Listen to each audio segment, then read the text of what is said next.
Emmanuel, élevé dans sa famille, est avide de saisir tout objet nouveau en vue d'une exploration active, le passer d'une main à l'autre, le porter à la bouche, par exemple.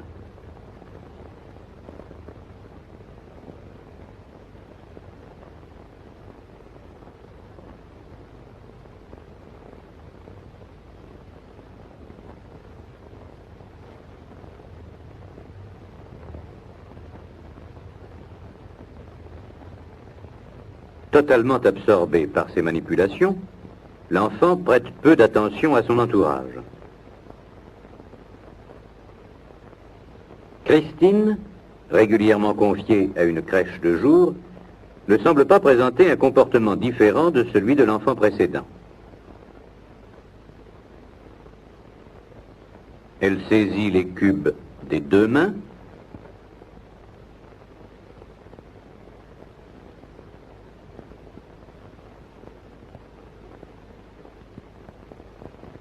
essaie de les superposer, les récupère quand ils tombent.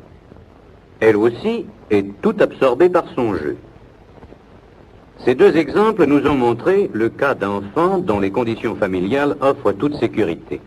Par contre, lorsque ces conditions sont défavorables, au point de nécessiter un retrait et une hospitalisation, le comportement du nourrisson va s'en ressentir, ainsi qu'en témoigneront les séquences suivantes.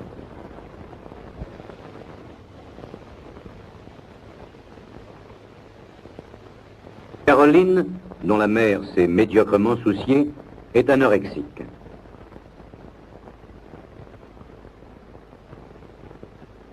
Cet enfant porte bien la main à un cube, mais en fait elle s'y intéresse faiblement.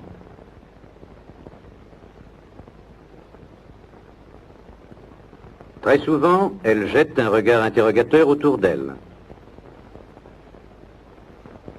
Son exploration reste active, mais elle semble surtout préoccupée par son entourage.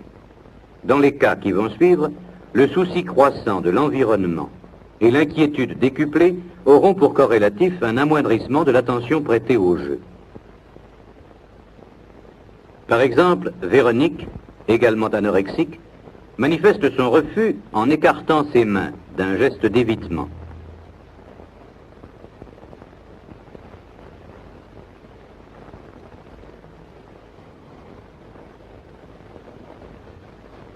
Si finalement elle saisit un cube, les regards inquiets qu'elle jette autour d'elle témoignent de son anxiété. Son attitude est figée, elle ne joue pas.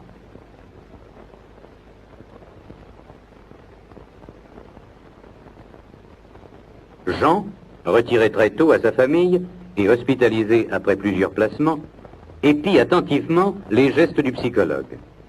La carence affective dont cet enfant a souffert semble faire primer chez lui le besoin de contact social qu'on pourrait motiver par le désir intense de l'enfant de trouver un substitut maternel.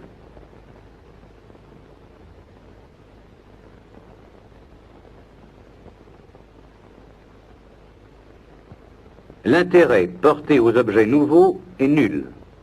Il acceptera sans résistance, mais sans intérêt véritable, le cube que l'on place dans sa main.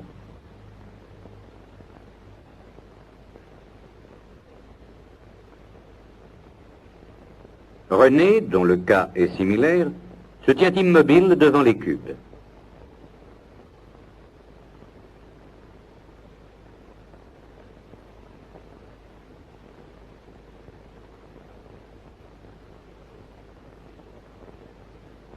Au bout d'un moment, il fait mine d'en saisir un, mais il est en proie à une angoisse telle que peu à peu, il se désintéressera totalement et du jeu et de son entourage.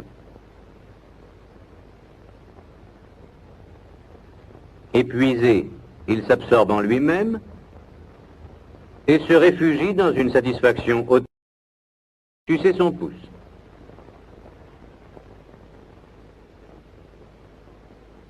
Annette, qui est aussi anorexique, a l'attitude figée. Son désintéressement est presque total.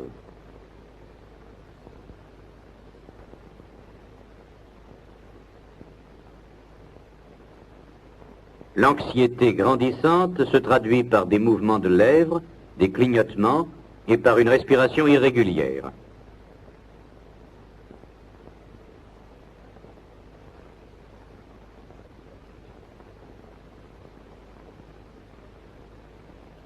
l'autisme se lit dans le regard vague de cette petite fille. Nous retrouvons chez Colette, privée d'affection et de soins, les mêmes symptômes d'autisme et d'anxiété. Gestes figés, respiration haletante.